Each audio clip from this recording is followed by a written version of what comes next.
Hello everyone. तो अभी तक हमने इस चैप्टर में एसिड्स पढ़ लिया है। आज हम बात करेंगे बेसिस की। आज हमको पढ़ना है बेसिस। तो लास्ट क्लास में हमने डिस्कस किया था कि एसिड्स क्या होते हैं, उनका लिटमस टेस्ट क्या होता है, जो हमारे डे टू डे लाइफ में जो एसिड्स का यूज होता है वो क्या क्या है, और क्या होगा अगर कोई भी एसिड्स मेटल के साथ या नॉन मेटल के साथ या मेटल ऑक्साइड के साथ रिएक्ट करे। तो सेम फीचर्स हम पढ़ेंगे बेसिस के साथ भी। तो सबसे पहले बेसिस क्या होता है, व्हाट आर बेसिस। तो bases are bitter in taste. जैसे एसिड्स क्या होता है, एसिड्स का टेस्ट क्या होता है, एसिड का टेस्ट सा खट्टा होता है। इसी तरह बेसिस का टेस्ट क्या होता है, बिटर, मतलब तीखा होता है। Bases are bitter in taste. इसका लिटमस टेस्ट क्या होगा, लिटमस टेस्ट एसिड क्या करता था, ब्लू लिटमस को क्या करता था, रेड। तो ये क्या करेगा, रेड लिटमस को ब्लू। लिटमस टेस्ट क्या है इसका,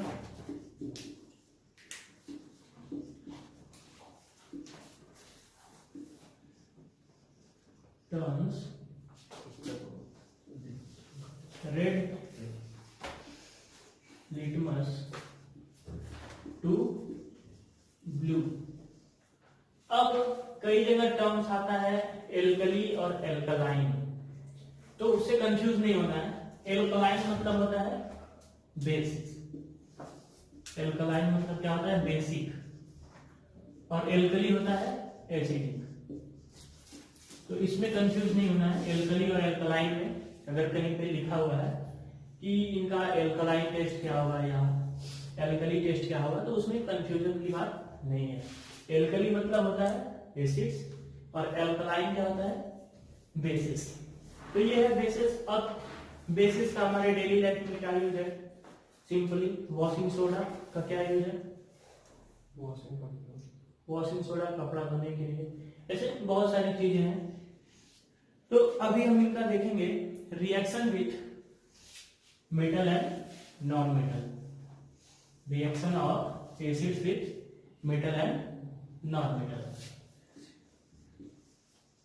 reaction of acids, reaction of acids. सबसे पहले हम देखेंगे किसके साथ, मेटल के साथ। कि जैसे हमने बताया था कि कोई एसिड है, अगर मेटल पे पोर करते हैं, जैसे सल्फ्यूरिक एसिड है, आयरन पे पोर करते हैं तो क्या होता है, फेरस ऑक्साइड बनाता है FeSO4 और हाइड्रोजन आयन रिलीज होता है। तो इसी तरह अगर किसी हम बेस को क्या करें, मेटल पे पोर करें तो क्या होगा, कोई एग्जांपल, कोई एग्जांपल, कोई example. What happened when reaction, reaction metal का अगर हम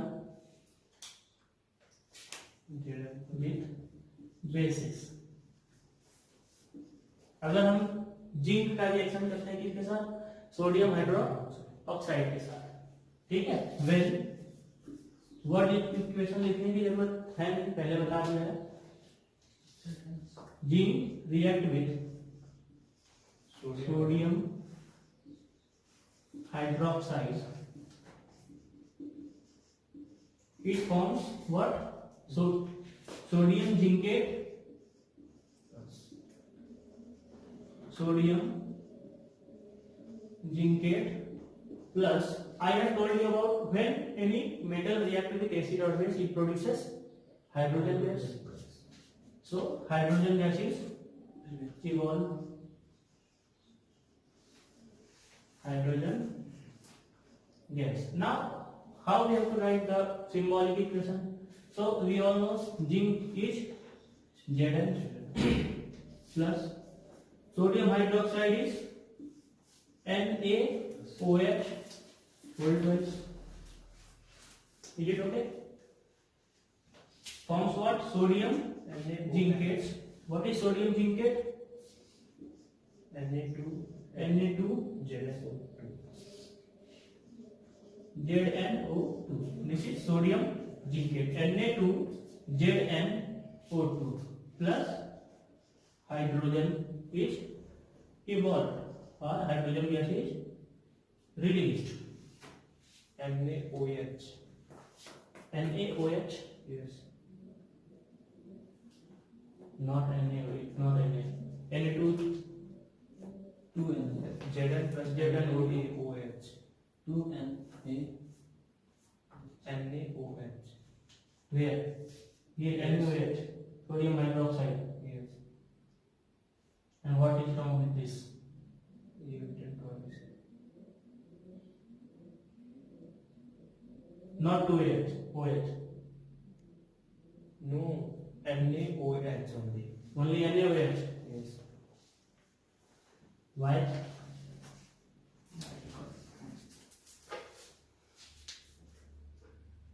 Is it balanced or not? Is it unbalanced? Unbalanced. So simply react with sodium hydroxide NaOH.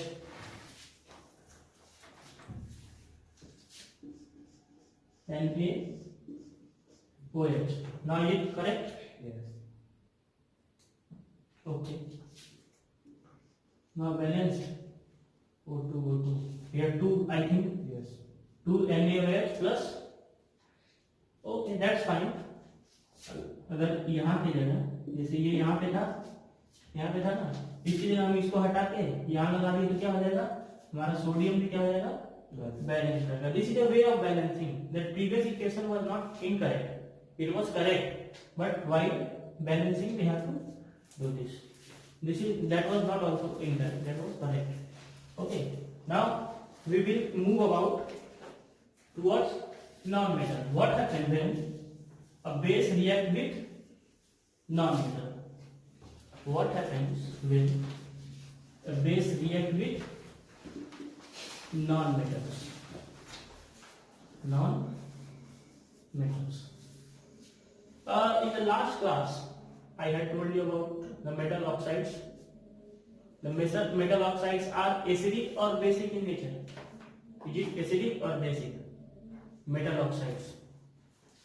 Metal oxides are basic in nature. So when non-metal is basically acidic oxide. Non-metal is acidic oxide. You can check it into the book. It is given. Non-metal is acidic oxide. Okay. And what happens when a non-metal react with an acid? When a non-metal, say, when carbon dioxide react with calcium hydroxide, when carbon dioxide react with calcium hydroxide, what is the formula of calcium hydroxide? CaOH the whole twice. When carbon dioxide react with calcium hydroxide, what does it form? It forms calcium carbonate, CaCO3. CaCO3. It forms salt and water, just like salt and water, that is H2O. Like when non-metal react with, when metal oxide react with acid, it forms water of crystallization, that is salt and water. Here also calcium carbonate is a salt. Calcium carbonate is a salt. H2O is water. H2O is water. So when a non-metal or acidic oxide react with base, it forms salt and water. जब कोई भी base non-metal या acidic oxide के साथ react करता है, it forms salt and water.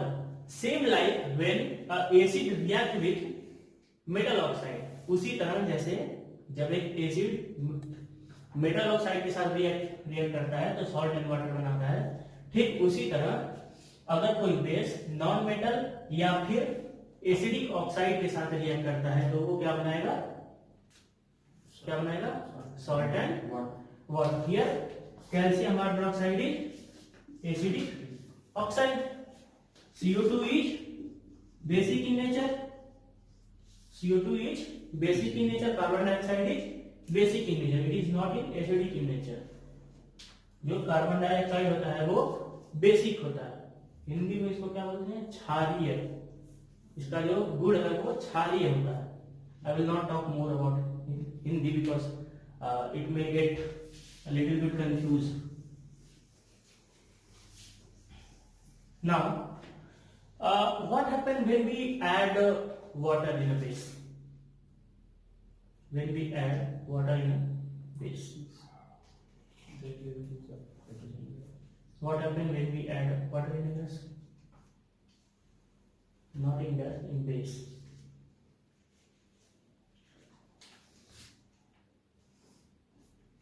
What happens when we add water in a base?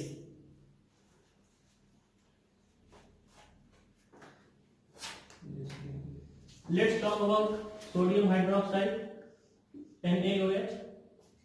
NaOH. When we add water in H2O, it will be broken down into sodium ion and hydronium ion. Na plus and OH minus में क्या होगा, break हो जाएगा। So this is none of the most important thing, but you should know about this thing। And now we have talked about the reactions of all the acids. What happens when an acid reacts with metal, non-metal and metal oxides? What happens when a base reacts with metal, non-metal or acidic oxide? Now, what happens when an acid and base react with each other? This was all about the bases. Bases are clear? If you have any doubt, then please ask me. And what happens when acids and bases react with each other?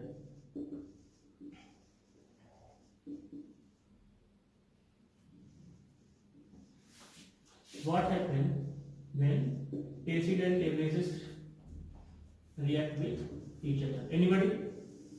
Reaction between acid and base To produce salt and water. to produce salt and water is called neutralization reaction. So here we will get a detail on neutralization reaction. This is called neutralization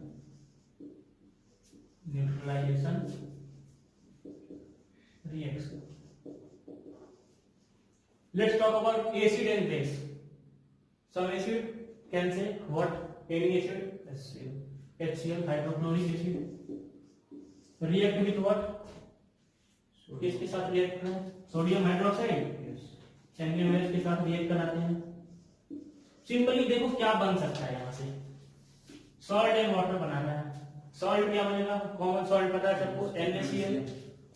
salt बनेगा NaCl। बचा क्या, OH यहाँ से बचा, H यहाँ से बचा, क्या बनेगा, H2O। Salt and water is produced। This is called neutralization reaction। And when acid and base react with each other, it is called neutralization reaction, and it forms salt and water। Okay, and now we will talk about what happens when we add water to acids or base। I have talked about adding water to bases। Now when we add water to adding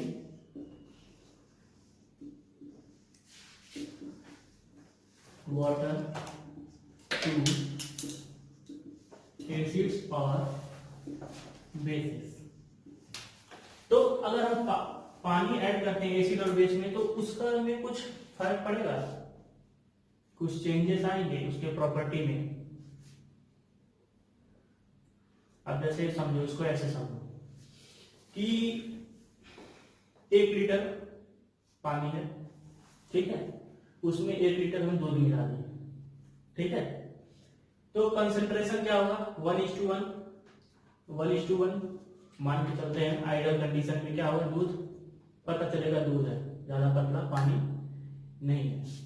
लेकिन अगर हम 5 litre दूध में 5 litre पानी में 1 litre दूध मिलाते हैं तो क्या होगा, पानी का कंसंट्रेशन ज्यादा, मतलब दूध की क्वालिटी क्या हो जाएगी, डिग्रेडेड हो जाएगी, खराब हो जाएगी, क्वालिटी कम हो जाएगी, दूध का कंसंट्रेशन क्या हो जाएगा, कम हो जाएगा। इसी तरह जब हम एसिड और बेस में क्या मिलाते हैं, वाटर मिलाते हैं, तो इनका कंसंट्रेशन क्या होता है, डिग्रेड होता है।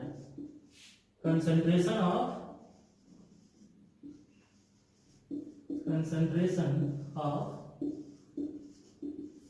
Acids and bases are decreased, क्या होता है, डिक्रीज हो जाता है। और इस प्रोसेस को क्या कहते हैं, एडिंग वाटर टू एसिड्स और base is called what, it is called dilution, it is called dilution. इस प्रोसेस को क्या कहते हैं, dilution.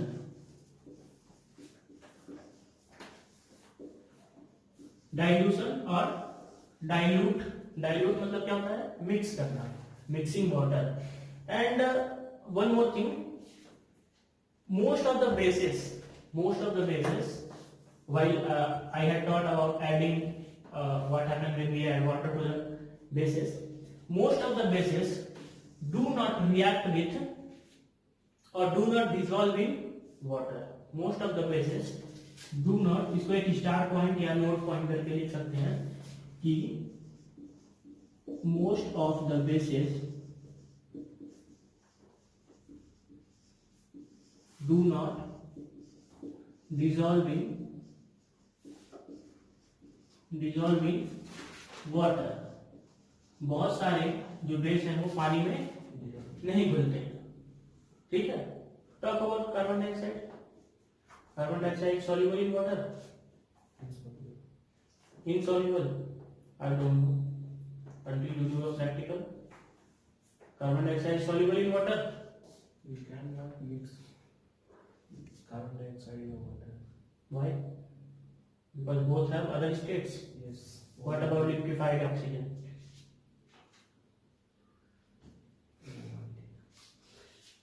That's it. Most of the bases do not dissolve in water. और इसको दूसरे टर्म्स में कह सकते हैं कि most bases do not form aqueous solution। बहुत सारा जो बेस होता है वो aqueous solution फॉर्म नहीं करता है। तो अब बात आती है what is aqueous solution। Mixture of two solvent, mixture of solvent and solution. It's called solution. The mixture of solute and solvent is called solution. What is aqueous solution? I'll tell you. Don't worry. I'll tell you. Mixture of water and base. Only base. Water and base. What about sugar? Sugar is acidic or basic? Basic. Basic. And what about citric acid? That is lemon juice. Acetic. Acidic. So can you mix citric acid into water? Lemon juice into water you can mix? Then why are you asking only bases? You cannot say like that. So what I was telling? Aqueous solution. First of all, we have to know what is solution. What is solution? Solution, that is Mixture of solute solvent. and solvent. There are two things. One is solute and one is solvent. Solute is the thing which you are, जिसका concentration क्या होता है, कम होता है, जिसका concentration कम होता है उसको क्या बोलते हैं हम, solute। जिसका concentration ज्यादा होता है उसको बोलेंगे solvent। अब aqueous solution मतलब aqueous मतलब होता है aqua means water, ठीक है। तो जब सॉल्वेंट हमारा क्या होगा, वाटर होगा, कोई भी सॉल्यूशन में सॉल्वेंट अगर वाटर होगा तो उस सॉल्यूशन को हम क्या बोलते हैं, एक्वस सॉल्यूशन।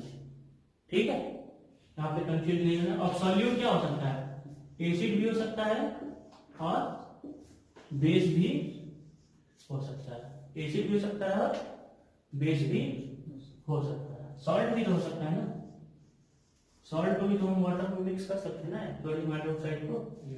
तो यहाँ से कंफ्यूजन नहीं होना है, क्योंकि बहुत जगह बुक में दिया हुआ है, कोई भी इक्वेशन है वहां पे लिख दिया है, जैसे मान लो सोडियम हाइड्रोक्साइड है, उसके बगल में यहाँ पे AQ लिख दिया है, तो कंफ्यूज होना है कि यार एक ही क्यों लिखा है, इसका क्या मतलब होता है। ये हम पहले ही क्लास में बताए थे कि सॉलिड लिक्विड गैस होता है और ये सॉल्यूशन है, aqueous solution, alkali solution, alkaline solution, तो इससे कंफ्यूज होने की बात नहीं है। ठीक है, क्योंकि ये इंपॉर्टेंट है, हर जगह आएगा टर्म कि भाई एक्वस सॉल्यूशन है, सॉल्वेंट, सॉल्यूट, तो ये बेसिक चीज है, ये जानना चाहिए आपको।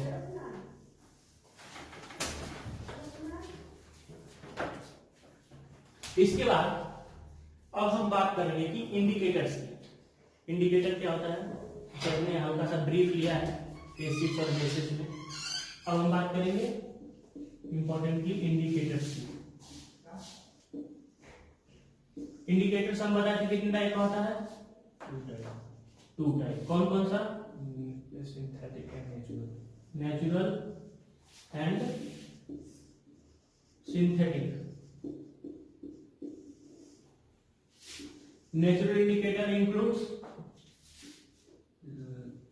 टर्मरिक, टर्मरिक,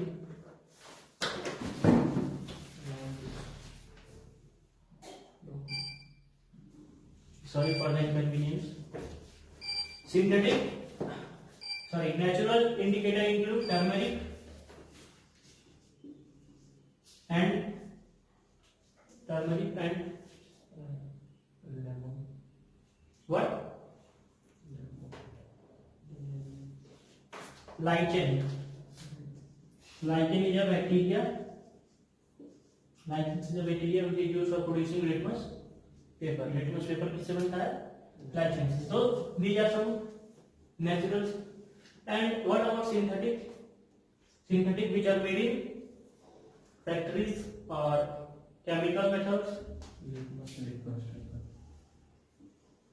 लिटमस पेपर तो कॉमन है, everybody know about that, synthetic ही है।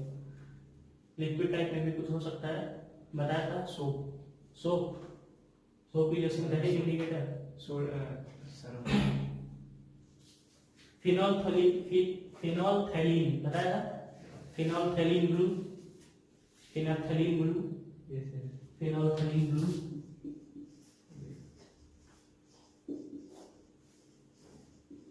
phenolphthalein blue, and one is more, phenolphthalein blue and anyone, any guess? Phenolphthalein blue synthetic indicators, some kind of orange, the name is some orange. See in the book, give there.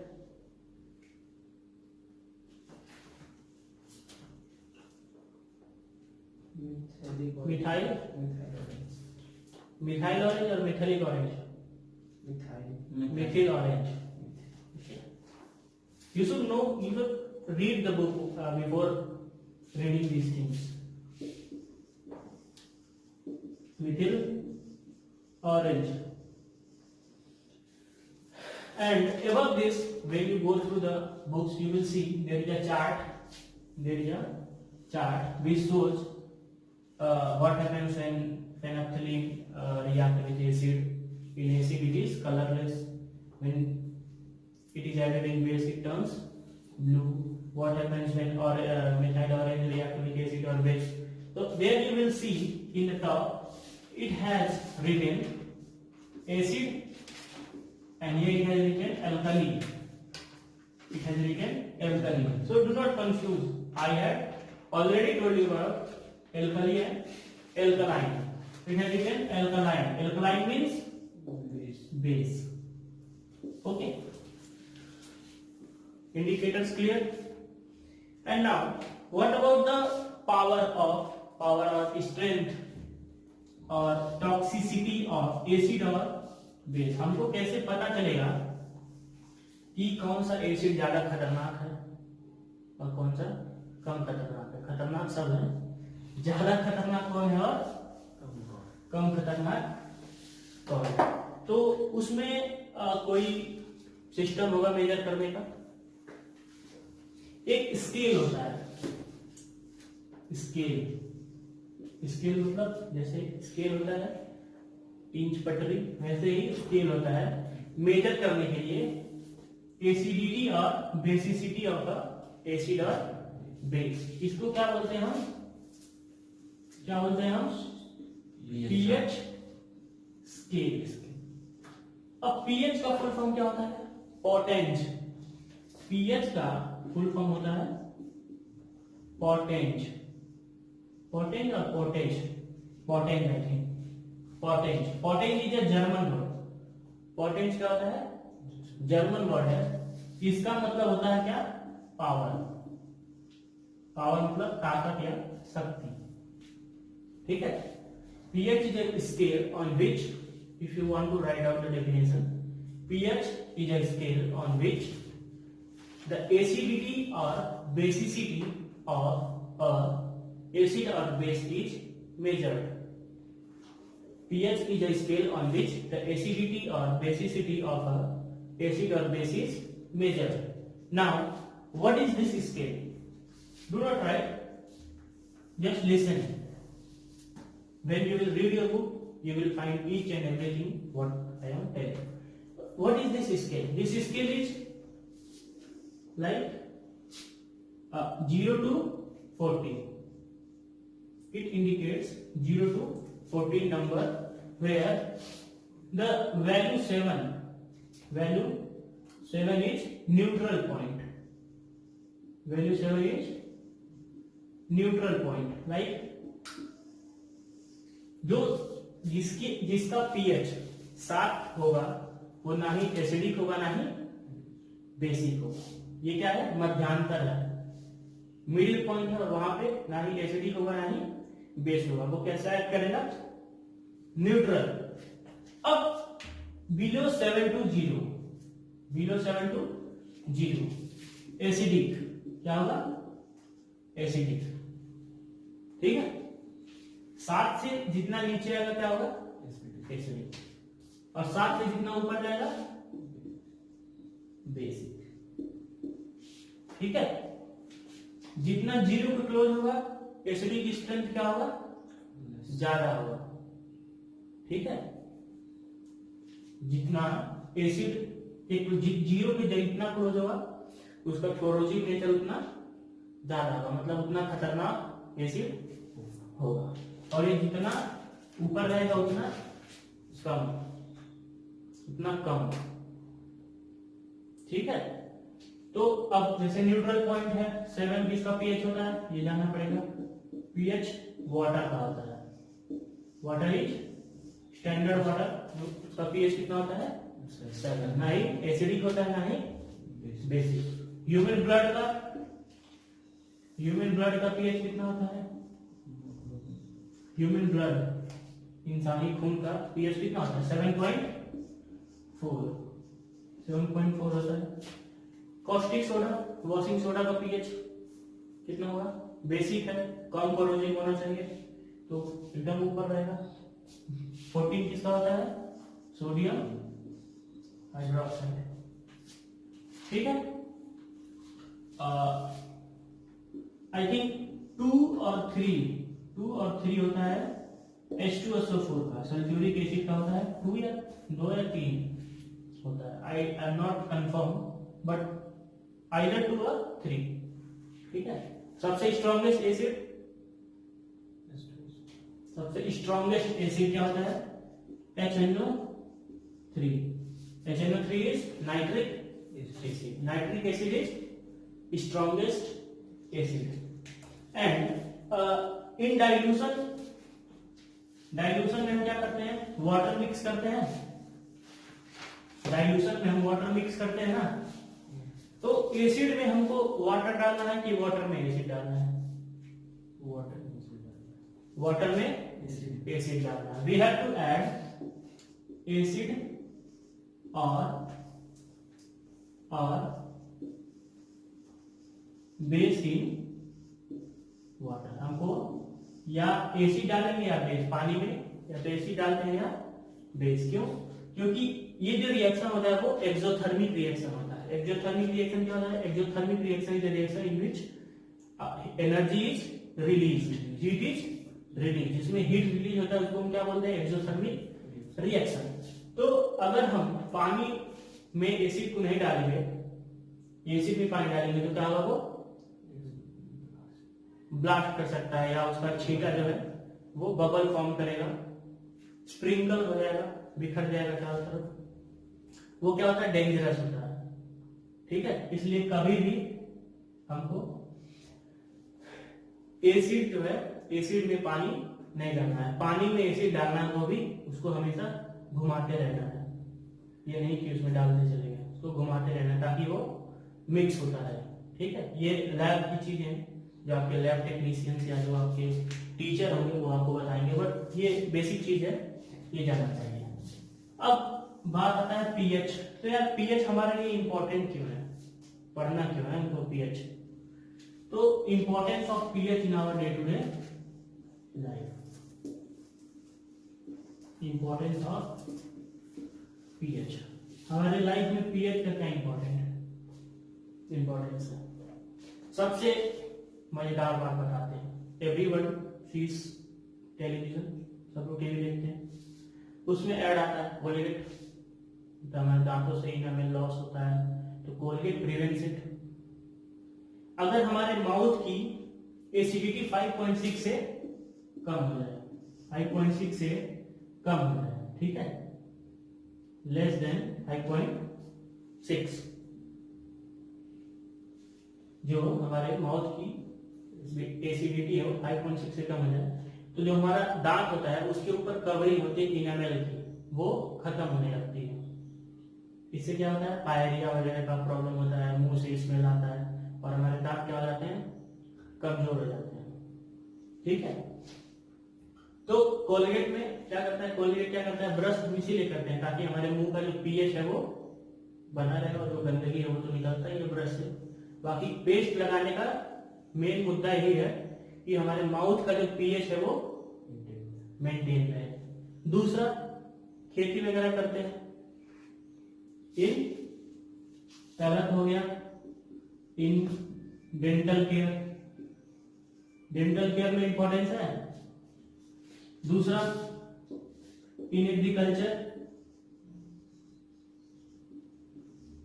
Agriculture में क्या importance है कि जैसे मान लो कोई फसल है, any crop we need to grow, तो हम सॉइल की टेस्टिंग करते हैं ना। एड्स में आप लोगों ने पढ़ा होगा प्रिपरेशन ऑफ सॉइल, तो उसमें हम सॉइल की टेस्टिंग करते हैं कि सॉइल का नेचर क्या है, एसिडिक है, बेसिक है, उसके हिसाब से हमको मैन्योर डालना पड़ता है। इसलिए पीएच इंपॉर्टेंट है, हम पीएच चेक करवाते हैं हमारे, एल्कलाइन है या एल्कली है, मतलब एसिडिक है या बेसिक है, उसके हिसाब से हम उसमें मैन्योर डालते हैं। ठीक है, और क्या इंपॉर्टेंस है पीएच का? और क्या इंपॉर्टेंस है पीएच का? शादी वादी में जाते हैं, दबा के खाना खा लिया, एसिडिटी हो जाती है, एसिडिटी हो जाती है ना, तो उसके लिए हम क्या करते हैं? डाइजिन खाते हैं या फिर 6 सेकेंड वाला क्या है? इनो। वो क्या करता है? वो बेसिक इन नेचर होता है, वो क्या करता है? बैलेंस करता है। ठीक है, क्या करता है? बैलेंस करता है। उसको क्या बोलते हैं हम? एंटासिड्स। क्या बोलते हैं? एंटासिड्स। Antacids, antacids. और मधुमक्खी वगैरह काटती है, उसके डंक में भी एसिड होता है, तो वहां पे अगर हम बेस अप्लाई करते हैं, चूना लगा देते हैं या ऐसा कुछ, तो क्या होता है? रिलीफ मिलता है दुख में, मतलब दर्द में, सॉरी, दर्द में रिलीफ मिलता है। तो ये सब कुछ इंपॉर्टेंस है पीएच का हमारे डे टू डे लाइफ में। तो we have finished acids, bases reaction between acids and bases, various reactions of acid and bases with metal, non-metal and metal oxides or acidic oxides, and we studied about the indicators, natural indicator. What is the use of indicator? Indicator to It shows that the given material is acidic or base. basic. Is it clear? There should not be any problem. Now, so we have completed about 60% of the chapter. We have completed 60% of the chapter. Now, the last remaining thing is salt.